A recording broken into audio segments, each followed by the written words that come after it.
এদেশের মানব মানুষের নেত্রী, বাংলাদেশের তিনবারের প্রধানমন্ত্রী এবং খালেদা জিয়ার সুস্থতা কামনায় আজকে দোয়া মাহফিলের সম্মানিত সভাপতি, মার্কেটের সভাপতি আক্তার, সাধারণ সম্পাদক আজাদ সহ এই এলাকার বিএনপি নেতৃবৃন্দ উপস্থিত, এই মার্কেটের ব্যবসায়ী ভাইয়েরা, আসসালামু আলাইকুম। আমি বক্তব্য দেব না, আমি শুধু একটি কথা বলতে চাই। আমাদের প্রাণপ্রিয় নেত্রী বেগম খালেদা জিয়া তিনবারের প্রধানমন্ত্রী ছিলেন, তিনি সাবেক রাষ্ট্রপতির স্ত্রী ছিলেন, তিনি সাবেক সেনাপ্রধানের স্ত্রী ছিলেন। তিনি দীর্ঘ 9 বছর সৈয়দ এরশাদের বিরুদ্ধে আন্দোলন সংগ্রাম করেছেন, অনেক আপোষ করেছেন। তৎকালীন সময় আওয়ামী লীগ এরশাদের সাথে আপোষ করেছিলেন, এরশাদের নির্বাচনে গিয়েছিলেন। তৎকালীন সময় জামাত ইসলাম এরশাদের সাথে আপোষ করেছিলেন, এরশাদের সাথে নির্বাচন করেছিলেন। কিন্তু আমাদের প্রাণপ্রিয় নেত্রী বেগম খালেদা জিয়া এরশাদের সাথে কোনো আপোষ করেননি। ভোট নির্যাতন, অত্যাচার, জুলুমবন্দি, কুরবানি হোটেল থেকে ট্রেনে হিসেবে গ্রেপ্তার, তারপরে কিন্তু বেগম খালেদা জিয়া এরশাদের সাথে আপোষ করেননি। দীর্ঘ 9 বছর এই এরশাদের বিরুদ্ধে আন্দোলন সংগ্রাম করে বাংলাদেশে গণতন্ত্র প্রতিষ্ঠা করেছেন। গণতন্ত্র প্রতিষ্ঠা করার পরে তিনি বাংলাদেশের মানুষের উন্নয়নের জন্য কাজ করেছেন। তিনি বাংলাদেশের তিনবারের প্রধানমন্ত্রী ছিলেন। কিন্তু আমরা দেখতে পেয়েছি গত ফ্যাসিস্ট সরকারের সময় আমাদের প্রাণপ্রিয় নেত্রী বেগম খালেদা জিয়াকে বিভিন্ন মিথ্যা মামলায় জড়িয়েছে। একটি হাস্যকর মামলা ছিল, সেটা হল বেগম খালেদা জিয়া 2 কোটি টাকা আত্মসাৎ করেছেন। যে টাকা বেগম খালেদা জিয়া উঠাননি, সেই টাকা ব্যাংকে আছে, সেই টাকা বৃদ্ধ হয়ে 8 কোটি টাকা হয়েছে। তারপরও বেগম খালেদা জিয়াকে মিথ্যা মামলা দিয়েছে, মিথ্যা সাজা দিয়ে তাকে 10 বছর তাকে সাজা দিয়েছে। বেগম খালেদা জিয়া 6 বছর কারাবরণ করেছেন। বেগম খালেদা জিয়া সুস্থ অবস্থায় কারাগারে গেছেন, তিনি কারাগারে অসুস্থ হয়ে পড়েছেন। বাংলাদেশের বিশিষ্ট বিশেষজ্ঞ চিকিৎসকরা বলেছেন বাংলাদেশের মাটিতে বেগম খালেদা জিয়ার আর কোন চিকিৎসা নেই, উন্নত চিকিৎসার জন্য বিদেশে পাঠাতে হবে। কিন্তু ফ্যাসিস্ট সরকার তাকে উন্নত চিকিৎসার জন্য বিদেশে যাওয়ার অনুমতি দেননি। বিদেশ থেকে বিশেষজ্ঞ ডাক্তার এসেছেন, তারা যদি একই কথা বলেছেন, উন্নত চিকিৎসার জন্য বেগম খালেদা জিয়াকে বিদেশে পাঠানো উচিত। তারপরে কিন্তু ফ্যাসিস্ট সরকার বেগম খালেদা জিয়াকে বিদেশে পাঠাননি। বিশেষ প্রধান শেখ হাসিনা ভেবেছেন বেগম খালেদা জিয়া বিনা চিকিৎসায় রোগ থেকে জেলখানায় মরে যাবে, অথবা মৃত্যুর যন্ত্রণা সহ্য করতে না পারে বিশেষ প্রধান শেখ হাসিনার সাথে আপোষ করবে। বেগম খালেদা জিয়ার পুত্র তারেক রহমান মায়ের এই অবস্থা দেখে, মায়ের মৃত্যুর দিন ঘনিয়ে যাচ্ছে, এটা দেখে হয়তো তারেক রহমান শেখ হাসিনার সাথে আপোষ করবে। কিন্তু না, বেগম খালেদা জিয়া শেখ হাসিনার সাথে আপোষ করেননি, তারেক রহমান শেখ হাসিনার সাথে আপোষ করেননি। উল্টো বেগম খালেদা জিয়া বলেছেন, আমার মৃত্যু যদি হয় তাহলে আমার কোন আপত্তি নেই। বাংলাদেশের মানুষ এই ফ্যাসিস্ট শেখ হাসিনার বিরুদ্ধে ঐক্যবদ্ধভাবে আন্দোলন করে ফ্যাসিস্ট শেখ হাসিনার পতন নিশ্চিত করতে হবে। বাংলাদেশের যুব সমাজ, ছাত্র সমাজ, বাংলাদেশের শ্রমিক সমাজ, আপামর জনগণ তারেক রহমানের নেতৃত্বে ঐক্যবদ্ধভাবে এই ফ্যাসিস্ট শেখ হাসিনার বিরুদ্ধে আন্দোলন সংগ্রাম করে এই ফ্যাসিস্ট শেখ হাসিনার পতন নিশ্চিত করেছে। ফ্যাসিস্ট শেখ হাসিনা, তার মন্ত্রীরা, তার এমপিরা, এমনকি বাংলাদেশে এই ফ্যাসিস্টের নিয়োগ দেওয়া জাতীয় মসজিদের খতিব আজকে চোরের মতো এই দেশ থেকে পালিয়ে গিয়েছেন। আজকে একটি নতুন তত্ত্বাবধায়ক সরকার, ক্যাপ্টিকার সরকার প্রতিষ্ঠিত হয়েছে। কিন্তু আমাদের নেত্রী, আমাদের মা এই যে সুস্থ অবস্থায় যেখানে গিয়েছেন, অসুস্থ অবস্থায় জেল থেকে ফিরে এসেছেন। ফ্যাসিস্ট মুক্ত হওয়ার পরে বেগম খালেদা জিয়া উন্নত চিকিৎসার জন্য বিদেশে গিয়েছেন। কিন্তু গত 6 বছর জেলখানা থাকা অবস্থায় কোনো চিকিৎসা করতে পারেনি, কোন চিকিৎসা সেবা পাননি। তিনি তখনই কিন্তু মৃত্যুর দ্বার প্রান্তে পৌঁছে গিয়েছেন। তিনি বিদেশ থেকে চিকিৎসা দেশে ফিরেছেন, কিন্তু হঠাৎ করে গত 5-6 দিন পূর্বে তিনি অসুস্থ হয়ে হাসপাতালে চিকিৎসাধীন আছেন। গত বৃহস্পতিবার তার অবস্থা খুব খারাপ ছিল। আপনারা জানেন বাংলাদেশের চিকিৎসকরা তাদের চিকিৎসা পেশা করে দিয়েছেন, তার অবস্থা খুব সংকটাপন্ন।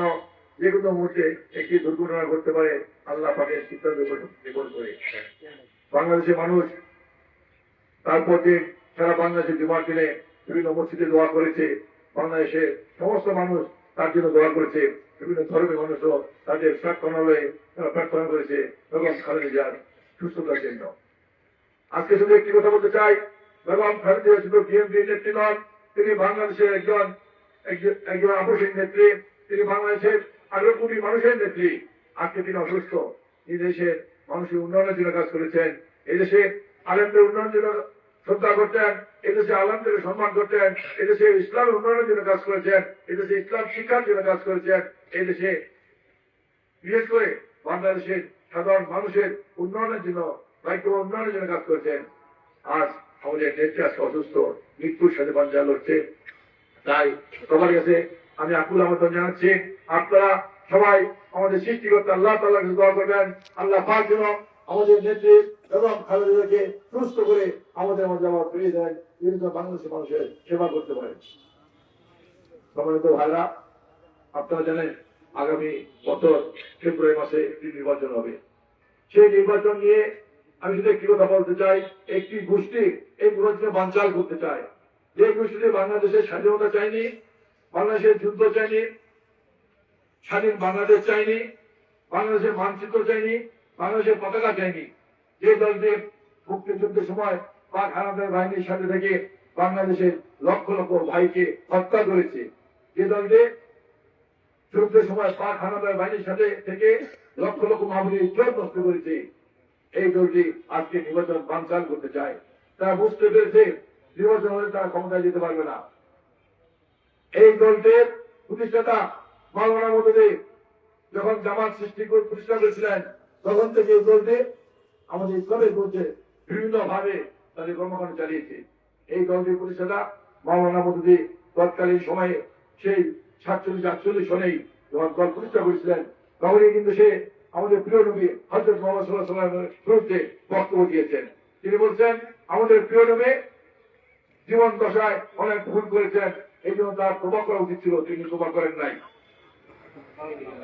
এই দলে আমাদের প্রতিষ্ঠাতা মাওলানা মওদুদী বলেছেন তৎকালীন সময়ে যুদ্ধের পরাজয় করেছেন, কারণ আমাদের নবীজি এবং সাহাবীরা নবী ছিল, এই জন্য যুদ্ধ পরাজয় করেছেন। আজকে এই মওদুদী অনুসারীরা আজকে আমাদের বাংলাদেশে ইসলামকে ধ্বংস করার জন্য নতুন পায়তারা শুরু করছে। তারা মন্দিরে গিয়ে মাথায় টুপি করে তারা গীতা পাঠ করছে, তারা মন্দিরে গিয়ে মাথায় টুপি করে তারা নাচ গান গাইছে, তারা মন্দিরে গিয়ে বলেন রোজা আর পূজা একই জিনিস, মুসলমানের এই পীড়ারূপী ক্ষমতা দেওয়ার জন্য তারা ইসলামকে ধ্বংস করে দিচ্ছে। তারা মন্দিরে গিয়ে বলেন হিন্দুদের অনুমোদনে আর আমাদের মুসলমানদের আজান একই জিনিস, তারা ক্ষমতা দেওয়ার জন্য ইসলামকে ধ্বংস করে দিয়েছে। তাদের আরেকটা বলেন এখন সময় এসেছে কোরআনের আইন পরিবর্তন করার, তারা ক্ষমতা দেওয়ার জন্য আমাদের পার্শ্ববর্তী একটি রাষ্ট্রকে খুশি করার জন্য ইসলামকে ধ্বংস করে দিয়ে তারা ক্ষমতায় যেতে চায়। আরেকটা বলেছেন কোরআন হলো শুভান্তরের ভাগে, কোরআনের ভিতরে কিছুই নেই। অথচ আমরা দেখতে পাচ্ছি উন্নত বিশ্বে বিশেষ করে আমেরিকা এবং ইউরোপে যারা এই কোরআন চর্চা করছেন, যারা এই কোরআন নিয়ে গবেষণা করছেন, তারাই কিন্তু মুসলমান হয়ে যাচ্ছেন। তারা বুঝতে পারছেন কোরআনের বাইরে এই পৃথিবীতে কিছুই নাই। আর আমাদের দেশের বন্ধুরা যারা ইসলাম নিয়ে ব্যবসা করেন, তারা বলেন কোরআন হলো শুভান্তরের ভাগী। এই দলটি আজকে ইসলামকে ধ্বংস করে দিয়ে পার্শ্ববর্তী একটি রাষ্ট্রকে খুশি করে আজকে ক্ষমতা যেতে চায়। তাই আপনাদের সবার কাছে আহ্বান থাকবে, আগামী যে নির্বাচন হবে বিশেষ করে তরুণ সমাজ যুব সমাজের প্রতি আমার আহ্বান থাকবে, যে দলটি স্বাধীনতা চাইনি, যে দলটি মুক্তিযুদ্ধ চাইনি, যে দলটি এদেশের পতাকা চাইনি, এদেশের মানচিত্র চাইনি, যে দলটি আজকে বাংলাদেশের ইসলামকে ধ্বংস করে দেওয়ার চক্রান্ত ষড়যন্ত্র করছে, সেই দলটিকে কখনো বাংলাদেশের তরুণ সমাজ যুব সমাজ বাংলাদেশের মুসলমানরা কখনো ভোট দিতে পারে না, পারে না, পারে না। তাই তরুণ সমাজের কাছে আহ্বান থাকবে, মুক্তিযুদ্ধের ঘোষক শহীদ রাষ্ট্রপতি জিয়াউর তিনি মুক্তিযুদ্ধ ঘোষণা করেছিলেন, ঘোষণা করে ক্ষান্ত হননি, তিনি রণাঙ্গনে যুদ্ধ করে দেশ স্বাধীন করেছেন। বাংলাদেশের মানুষকে একটি মানচিত্র দিয়েছেন, পতাকা দিয়েছেন, তাদের একটি রাষ্ট্র দিয়েছেন। যে ব্যক্তিতে বাংলাদেশের সংবিধানে বিসমিল্লাহির রহমানির রহিম সংযোজন করেছিলেন তার দল হল বিএনপি। তার নেত্রী বেগম খালেদা জিয়া আলেম থেকে সম্মান করতেন, আলেম থেকে শ্রদ্ধা করতেন। বেগম খালেদা জিয়া আলেম সমাজের উন্নয়নের জন্য, ইসলামী শিক্ষার উন্নয়নের জন্য, বিশেষ করে কওমি মাদ্রাসা উন্নয়নের জন্য কাজ করেছেন। সেই দলটি হল বিএনপি।